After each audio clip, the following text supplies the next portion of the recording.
Welcome to the Today's Leader podcast, the podcast for the leaders and entrepreneurs of today. Way to go, guys. Way to go. Keep it going. Good job, guys. All right, Paul, I see you. All right, Charlie. Finish on. Coach Cole. Good job, guys.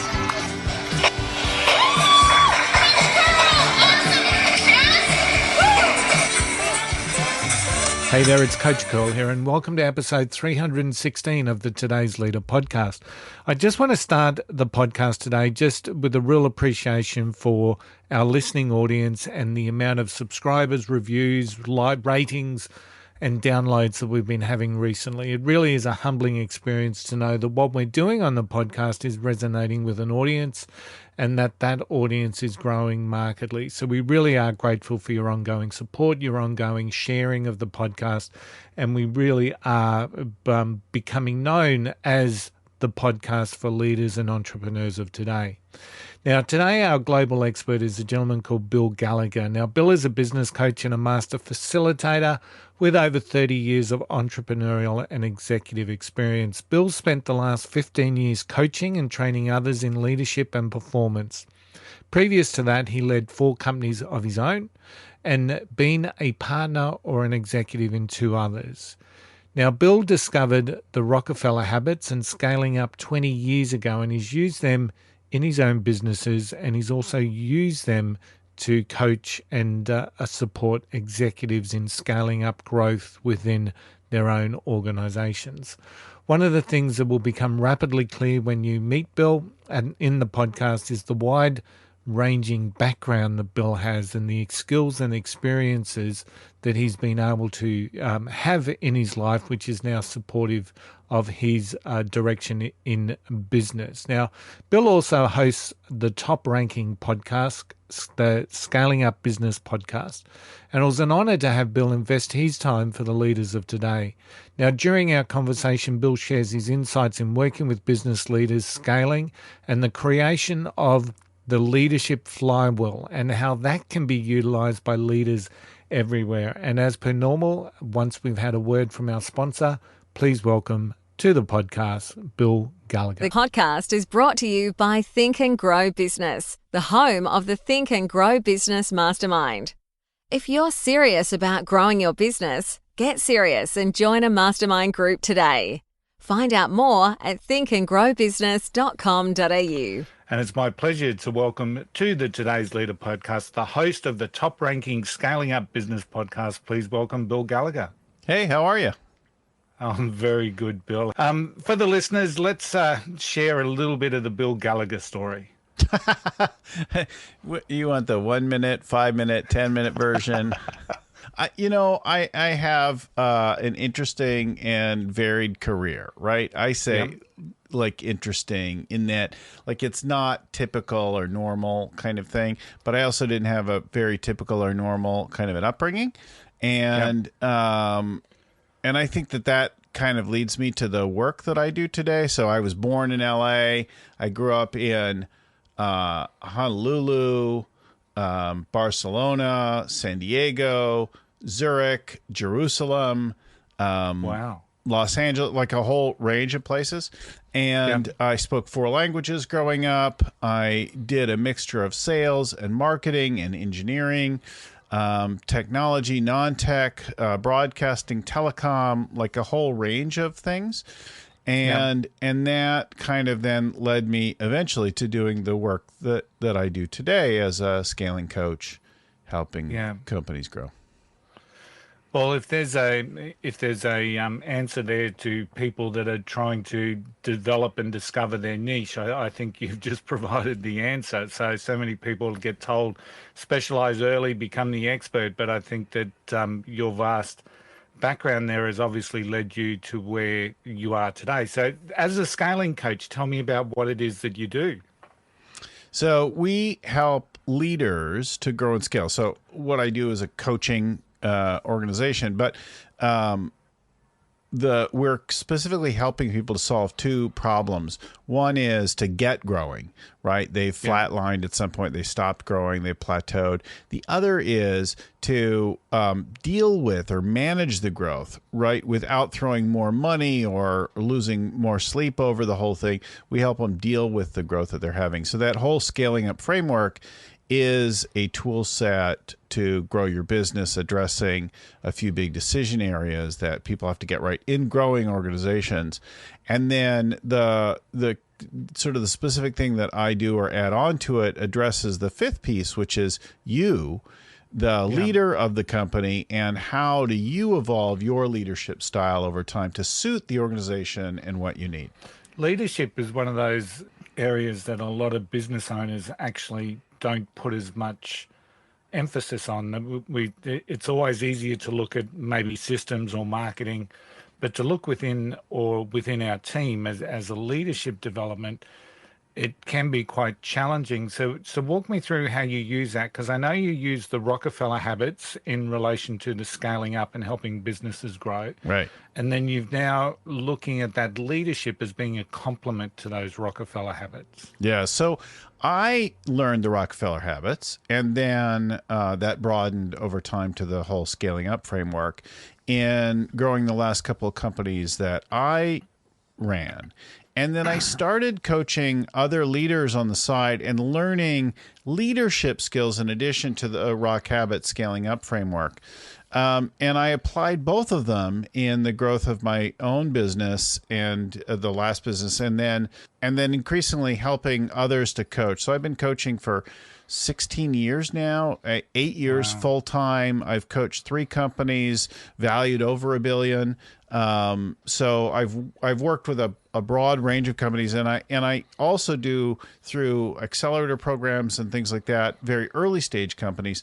The things are really kind of universal that people deal with. They deal with them in different ways at different stages, but throughout all of that then is you, right? The person, the ultimate leader of the business or the leader of your department or functional area.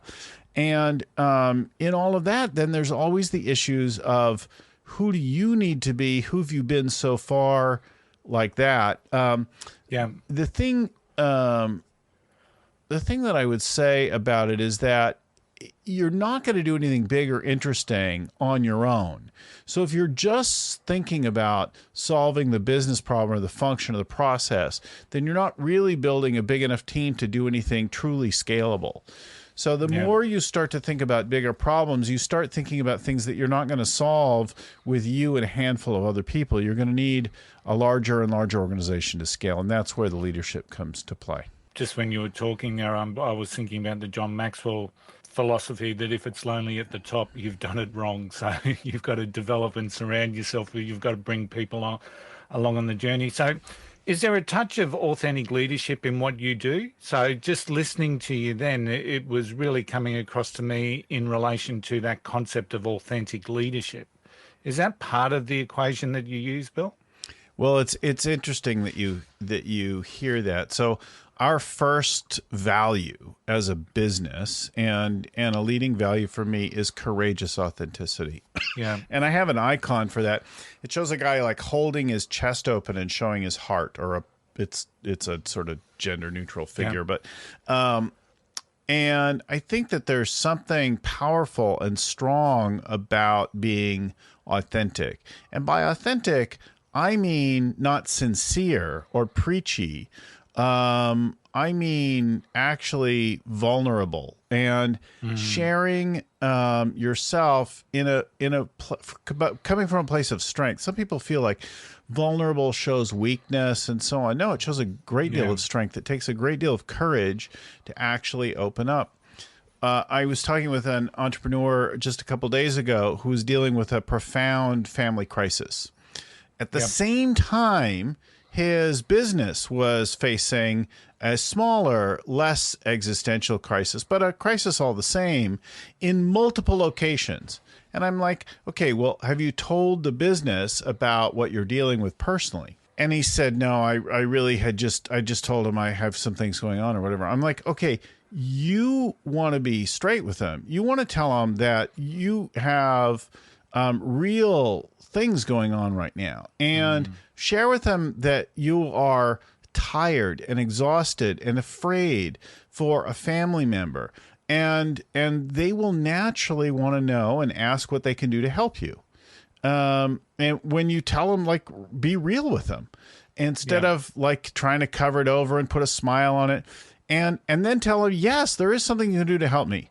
Keep the effing business together, get the staff right, take care of the customers, unburden me with running this business for a few weeks so that I can shore up my family.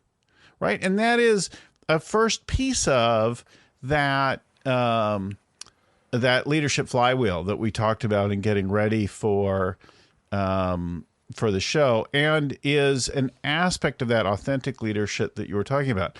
I was telling this guy that the first thing that you want to do as a leader is evoke an emotional response in people. Yeah. You want to touch their heart. You want to inspire them. You want to light them up. You want whatever, right? That's the first piece of that. So the the leadership flywheel, and is obviously now a complement to what you do with the Rockefeller habits. Talk me through. So is that the first component, courageous authenticity?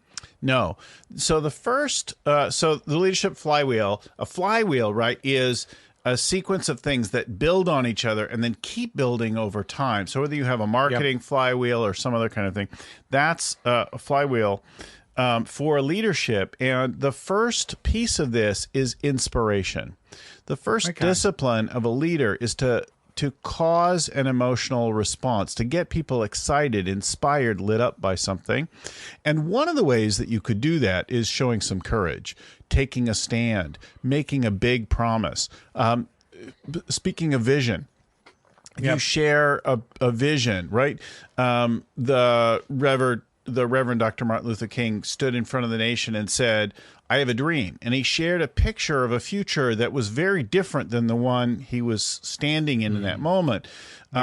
President Kennedy in the same era stood in front of the country and he said, he made a bold declaration and a promise and a commitment to go to the moon, to devote resources. Each of those changed the way we saw the future and inspired people. So, you know, one of the things you could do is demonstrate courage, take a stand, articulate a vision. All of these are leadership tools that provoke an emotional response. So the first discipline is getting people, you know, feeling great about something. Why is that so hard for leaders, Bill, do you think? So I think the thing that we struggle with as leaders is taking the lid off, being unleashed, showing our true selves and our passion, not being all polished and that kind of thing. So there's something there. But if you simply think, okay, I want people to feel great about something, you first are going to think, what do I feel about it? And then you actually have to share that. You've got to open up with something. So if you've been mulling over a big commitment to something or a grand vision, but it's all inside and you're not speaking it out, then that's where the breakdown is, right? We want to like take the muzzle off you and let you really show up. What's in there with leaders is great. And yet there's these barriers that people have to speaking themselves, to sharing themselves, right? You know, there's a couple of little concepts there. People putting up a facade, potentially wanting to be the unbreakable, bulletproof sort of style leader. But there's also the aspect that a leader needs to be inspired themselves to engender that inspiration amongst their team. So if I'm not overly excited about a project or a vision or an objective, it's going to be incredibly hard for me to make my team excited. 100%. And if you're going through the motions while you're suppressed, they will sense it, smell it, right? And it's not going to work. And they can tell they're being manipulated. The team know it first. So that was number one. What's number two? So number two is engaging. So engaging is getting commitment and action. Yep.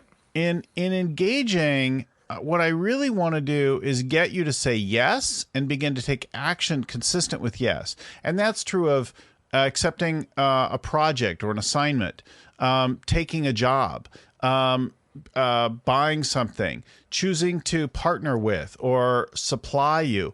all matters of negotiation and proposal and selling involve something that ends with a commitment and action, right? So that's engage.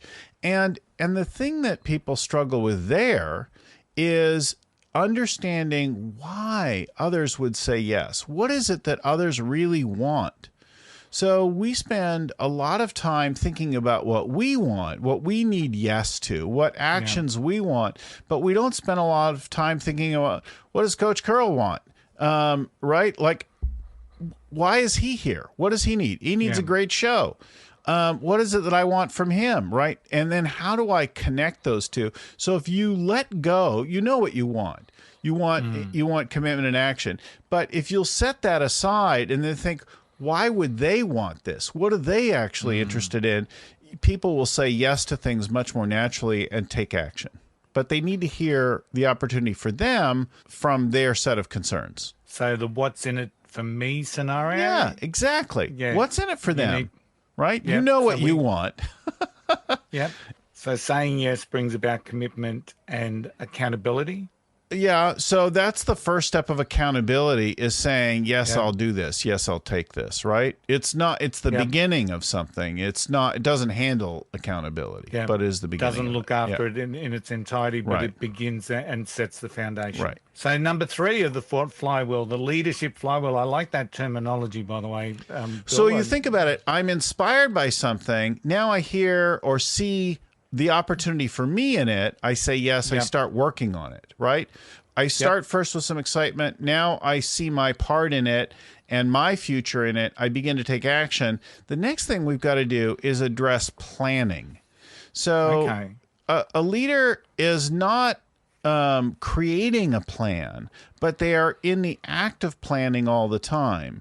And so we want to think about being in the habit of regular ongoing planning. And this is really directly related to some of the parts of the Rockefeller habits and the scaling up framework and the execution side.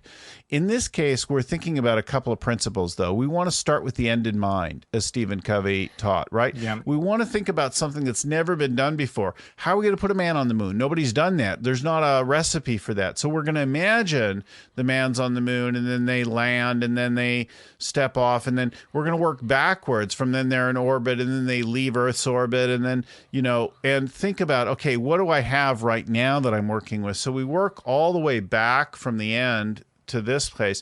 And then we start to think about what's most likely to go wrong. Mike Tyson's famous for saying everybody has got a plan until they get punched in the face, right? And so the plans are immediately obsolete the moment they hit reality. And we've got to think about what's most likely to go wrong and then start to build some moves or scenarios in the case of those things.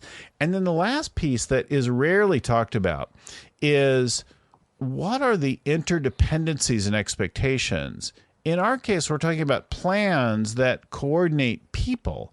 And people aren't rational. And people imagine things and have emotional reactions to things. So you can't simply think about things like from an engineering standpoint with your planning. We're not talking about objects and systems, which are chaotic enough as it is. We're talking about human beings that take things personally, that go off, that expect things even though you didn't say that you were going to address them. So we want to deal with all of that in our planning. And that takes planning to the next level. Okay, so we've got inspiration, engaging, planning. Right. And then the action continues, right? But then what happens? So we plan, we're now acting consistent with the plan, and then things go wrong.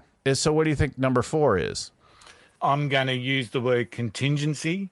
Okay. Or addressing resolution or resolving. So if I'm a leader and I'm helping you to sort through something, what would I do when your plans start to go wrong? I'm going to be coaching, supporting, those sorts of things. Bingo. Yeah. So coaching keeps people in the game. Coaching helps them level up when they're falling down or falling behind. Coaching reminds them of their inspiration. Coaching reminds them of their commitment and the opportunity for them. Coaching reminds them of the action. Coaching has them replan. and re-engage. So coaching, number 4, pulls back and connects back through the flywheel, and that's why it's a flywheel. Excellent. So inspiration, engaging, planning, and coaching. Yeah. So coaching is one of those skills that I've talked about a lot this year, because I think as we continue to look to develop better leaders, one of the things that a leader can do that's going to help them set their organization, their business apart, is learn how to, or be a better coach to their people. Because, you know, I think there is a place for directing people and the old command and control style, but I think that business is a much better place when they take the time to coach, develop, get curious with their people, and allow them to see what the end result could be or what the outcome's going to be. So I'm really pleased that that's part of the flywheel. So, well, you need both, right? You need, yeah, because there's a time in the beginning and in a crisis where people need a lot of direction. People need to be told exactly what to do when they're freaking out, when the building's on fire, when the business is burning down, when they're brand new to something. But the rest of the time, nobody wants your direction. So how do you use that with your clients, Bill? How do you use the leadership flywheel? So when I'm working with CEOs and COOs, other C-suite members stepping up inside of our overall scaling up work, I'll frequently ask them where they need to go, what's missing in their interaction with other people, what they need to lean in on. And what we notice again and again is that leaders have skill in some of, but not all 4 areas, and they'll tend to rely more on one or the other. So somebody might be great at articulating vision all the time, but terrible at planning. Or they might be great at articulating vision and sharing things that inspire people and just being this like fantastic presence, but then they never actually make clear asks. They don't say, hey, would you do this? They just assume everybody will take things because they're all, you know, feeling groovy about whatever. But feeling groovy, feeling inspired doesn't actually translate into action and results, right? Or people get all lit up and then they don't understand why people bail, why they run away, why they jump ship, quit, move on, because they encountered some setbacks and they didn't have any coaching. So at each stage of the process, there are places where we're more comfortable. When we start to learn that while we might be good at some relative to others, it's using them all on a consistent, continuous basis, one after the other, that actually leads to the most scalable leadership. When we talk about leadership, so, and you talk about inspiration in relation to the flywheel, who's inspired you in your leadership journey? Oh, well, I'm continually inspired by different people. Some, you know, very indirectly, like when Elon Musk said we need to be a multiplanetary species. I'm like, holy crap. That's a bold thing. When Steve Jobs reached in his pocket and pulled out the iPhone, and I thought about the 4 or 5 different devices that I was carrying around all the time and realized I could just have one that was more elegant, I was inspired. You know, so there are lots of different folks, but sometimes on a much smaller scale, I get inspired. I remember years ago, I met this guy, Dean Jones, who's been a mentor of mine over the years. And Dean is the global learning architect at the Gallup organization. And I watched Dean on a weekend morning walk up to the front of the room and begin a workshop. And I saw his generous presence and playfulness at a time when most of us, and I'm sure he was right there, just wanted to have a coffee and sit down and, like, you know, be lazy and do nothing. And here he was going to boldly share himself and generate something and bring some energy into the room. And I'm like, oh, I want to lead my workshops like that guy. You know, and he mentored me then for a while. We tend to see on our journey that you know, people, there are varying aspects of influence and inspiration within us, and while it's always good to see people inspired by someone like an Elon Musk or a Richard Branson or a Nelson Mandela, but it's always those people that have been closest to us that we've seen them lead the way in that role model that I think has the real lasting impact. So, Yeah. So when we're talking about leadership today, so we're coming out of this thing, well, hopefully we're coming out of this thing called the COVID. I'm sitting here in Brisbane, Queensland in lockdown at the moment. So hopefully one day we'll get out of this COVID and start to provide some certainty, I guess. What are some of the traits that you see or that you feel that leaders need to have today to help them lead the way through and out of this thing called COVID? COVID accelerated things. It was a bit of pressure on a global scale that you couldn't really run away from. You could pretend, you could try. I knew people who tried to escape to New Zealand early on, right? And they did not a bad job of controlling things, but you could find yourself like this thing worked its way around. So it brought pressure and accelerated things that were already kind of cooking. So I think if anything else, it's taught us to be flexible, to be adaptive, and this thing behind us that whatever works so far won't carry you further. The Marshall Goldsmith quote and title, what got you here won't get you there. There's something that you're reaching for, that you're inspired by, and this business that's carried you to this point. You know, I looked, mid-career, and I thought, okay, well, what are my strengths as a leader, right? Not the Gallup strengths that I use, but like just in plain language. I'm like, okay, I'm smart and I'm articulate. And those are really the main thing. And then you could say maybe I'm bold or like that. And I really relied on that, except there are many, many times where I couldn't figure or talk my way out of something. And where I was challenged by something. And so there was that business, that thing that had gotten me to this point wasn't going to carry me forward. So there's always something else.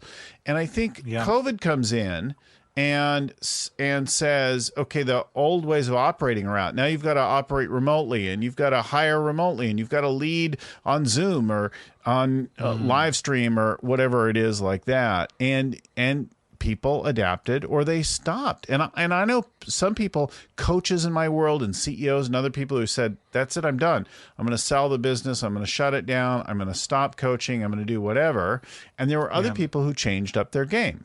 And if you adapted as a company, you probably did okay. The old concept of don't waste a good crisis. So a really good opportunity to really set your way forward. And I think one of the messaging that I had when I first came here to Australia last March was about this the time to reset, refresh, and get moving. And I really was very surprised in so many ways that, you know, the varying responses out of the COVID crisis that people were going through. Some just chose to stay in their room or sit in a corner and pretend it's going to go away. There were other people that were actively out there. So I guess I think we saw the whole gamut of human behaviours and human mindset during the COVID scenario. And I think what we're now starting to see is that little bit of exhaustion starting to creep in. So I think 2020 was all about, well, it's 2020, it's a temporary thing, and then 2021 has certainly given us the reality that it's not just a temporary thing, it's going to be with us for a while. And I think we're seeing a lot of tiredness with our leadership from the ones that I'm working with. So it's still going to be a challenge, I think, unfortunately. So, well, where I am in the Western U.S. now, our vaccination rate is extremely high. Our case rates are dropping. The vast majority of restrictions are dropped on movement and travel and activity. However, news from around the world and locally that a new variant is causing and breaking through for some people, has even those of us who've been vaccinated for some time now masking up indoors again in crowded spaces, not otherwise changing. And in some ways that could be a little depressing and a little scary. Like, could something really break through? But it also, you say to yourself, oh, yeah, but I know how to do this, right? So I've enjoyed meeting with teams in person. I've been traveling again now, but I also still do a fair amount with Zoom and online tools. So I'm mixing a little bit of both. Today, I've been in back-to-back sessions, either recording our podcast or doing coaching sessions on the phone, or it's been like back to back, right? And then I will do a Zoom team coaching thing tomorrow. Next week, and for the next 2 weeks, I'll be meeting with teams in person. So it's going to be a blend of both things again. A little bit of a hybrid scenario. I was really looking forward. Yesterday, I was heading up the Sunshine Coast here in Queensland to work with a company on a strategy day. And of course, we went into lockdown, which then prohibited that. And it's when you look forward to doing some things and been working with people, and then all of a sudden that's just taken away from you. So we're hoping it's only a 3-day lockdown and we're all back to normal by close of business on Friday. But, we've got that variant here in Australia, that Delta variant that people are talking about. And, there is a lot of worry, I guess, from the politicians in relation to it. Because, fundamentally, compared with the US, Australia has been largely untouched. So, right. And you've been really we've good. got a number of politicians that actually really want to keep it that way. So, you need to get the vaccines. That's the game changer. Well, that's where we're not doing well. So, but anyway.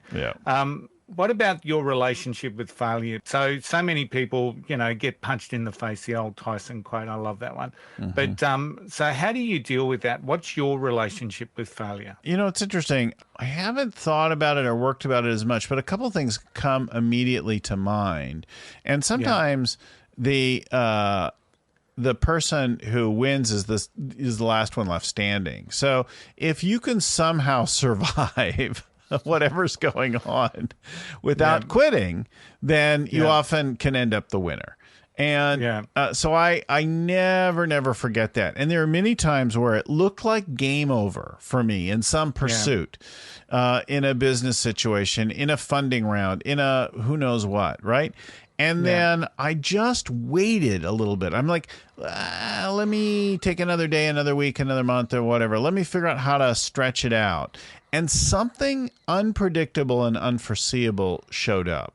So just like I know that you can be walking across the street and get hit by a bus, I also know you can walk down the street and find money. And both things are equally possible, right? And so I think that if you take the failures and the successes and you ask yourself, what did I do to cause this? And you look for the most likely explanation of what it is, and then you start to deal with that as a personal development opportunity, both the successes and the failures, then it's all just learning. But at the same time, you have to have a little self-compassion, self-care, because it stings. It hurts. It's exhausting to fail, especially if you're like, okay, this is going to be it. And then you swing and miss, and you're like, oh, damn it. That didn't work either, right? And there are many realms that we quit. I can think of relationships, people that I interact with, and I give up too quickly on them.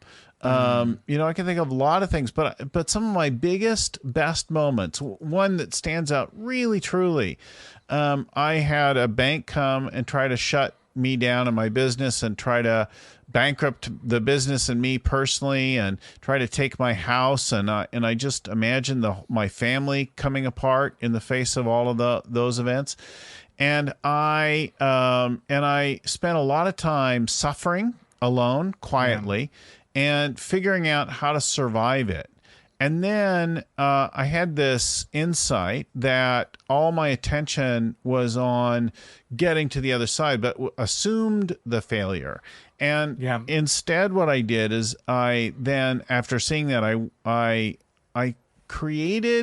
imagined and articulated a future where I was victorious or didn't simply give up. And the thing that inspired me in that moment was thinking about my kids. My wife asked me, what's the lesson or the message that you want to teach the kids about how you handled this time? And it was immediately and abundantly clear. If you won't rise up for yourself, think about someone you love and think about the example that you want to set for them. So I thought about that and I'm like, I want to teach them to fight. So it immediately became clear that I needed to fight. And I went to my team and I said, look, we're going to get shut down. We're in a terrible situation. I don't have a plan. I've been agonizing over this. I need help. I need ideas. And I could use your help and your ideas. Yeah. And I'm sorry that I don't have a plan, but I will make a big promise. And that is that I won't quit. I will keep fighting until the end, until they lock the doors and take it all away. And I'll be honest with you. So I really just promised them I won't quit. I promised them honesty. And I said, we'll work it together. It was an amazing comeback, an amazing turnaround, completely unpredictable. And one of the proudest moments of my career. And it is because I looked that almost certain failure in the face and said, fuck you. Pardon my language, but I'm not going to give up. So I'm going to let's see what happens, And there's another great story in relation to vulnerability of leadership and empowering and getting your team involved in the solution. So unfortunately, I've seen similar things just unfold far too many times where the burden's placed on the owner or the ultimate GM of an organization, and then they take it on for all their faults and failings and don't necessarily share the true extent. And then, the story that you've just shared shows how people do actually step up when they've got that shared vision, that shared passion.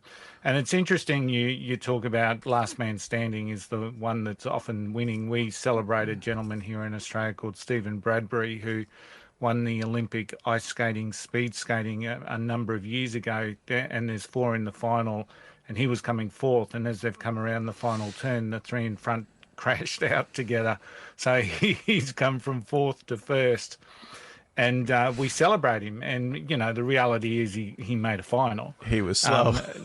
He was still good enough, but he was coming fourth in the final and, actually the last man standing, and that's why he won. So it's genius. So what's the vision for you moving forward then, Bill? Look, my whole focus for this sort of second part of my professional life is to have the biggest impact possible. So I created a goal for myself of helping 5 million leaders before I retire.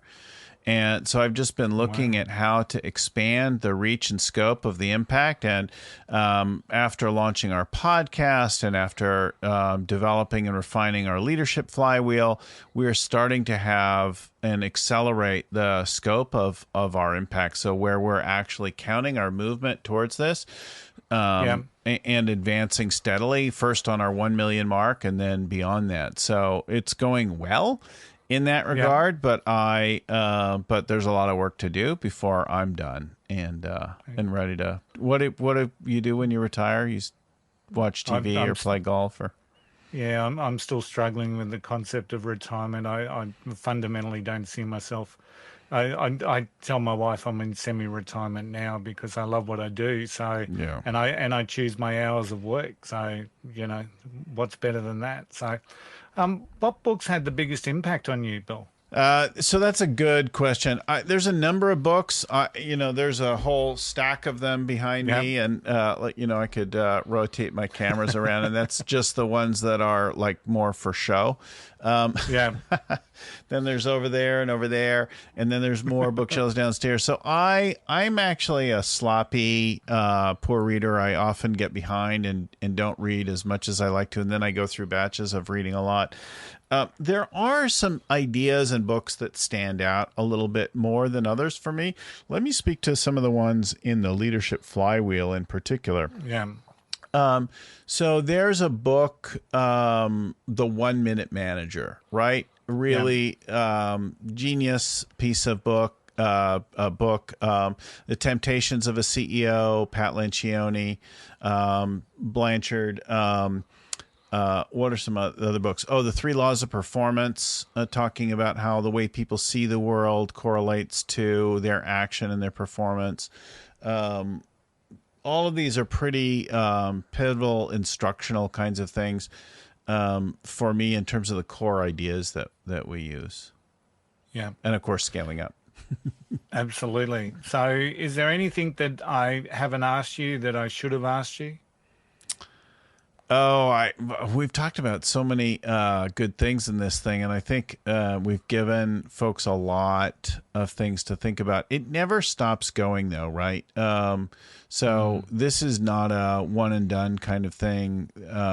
This notion of who you're going to be as a leader, I think the last thing to think beyond the 4 disciplines is, what does it look like at the end of your story? So I said I want to impact 5 million.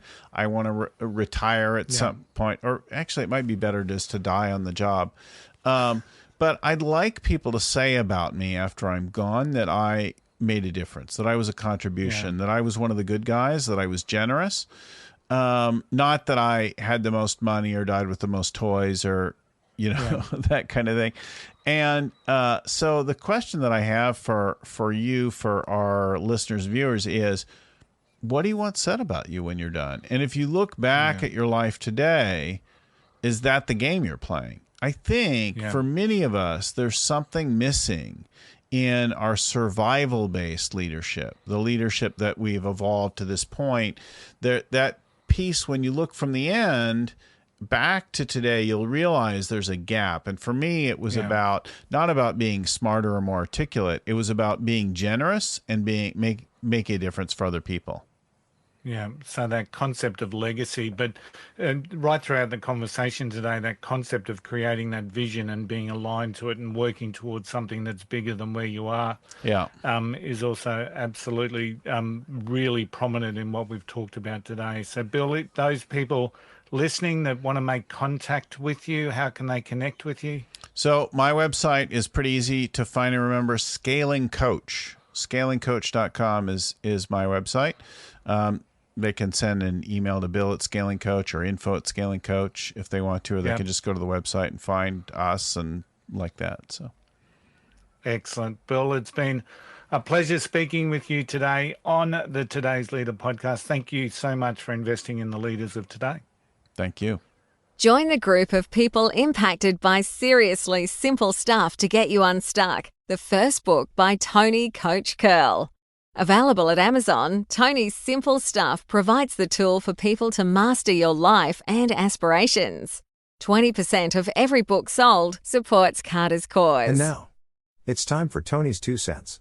I hope you found that interview enjoyable and insightful, and I just want to touch on a couple of things that Bill spoke to. One is the need to inspire your team and your people, and the need for authentic leadership. So many leaders will share their challenges with me ongoing and the discomfort or the challenge that they have to be seen as that inspirational leader, that perception that a leader needs to be this visionary, transformational leader, that fantastic orator, the leader who inspires with words and energy. Yet for many, their natural disposition really does not have those characteristics. So I always talk to them about inspiring your team by what you bring and how you challenge and stretch yourself. Inspire others by building trust, building rapport, and being the role model for the best leader that you can be, but also what leadership is within your organization. Having focus on that and bringing energy to what you do, So it's not about trying to be someone that you're not. It's about being incredibly the very best you. So the very aspect of how you show up. And once again, it's not about being something you aren't or following the textbook image of what a transformational leader is. It really is about just simply being the very best you. And that's my 2 cents worth. So thanks, Bill, for investing in Today's Leaders, and his links, of course, for his webcast and his website and his podcast are, of course, in the show notes. Now is the time for you to take control of your leadership growth in this disruptive and divided world we navigate. Our aim is to help you become the best leader you need to be today, by providing you access to global leaders and experts. If you're looking to build better leadership skills, check out the Today's Leader website at todaysleader.com.au. Today's Leader is a collective mindset, being the best leader today forging greater success tomorrow. The mindset to make a difference, the ability to create an impact. Think and Grow Business hosts our Today's Leader Masterminds. Think and Grow Business, where we focus on personal, professional, and business growth. Book your free 30-minute discovery call at thinkandgrowbusiness.com.au. Don't forget, you are standing stronger, braver, and wiser. Don't forget the golden rule. You know what it is. Just don't be an arsehole. I'll see you all again next week. Bye.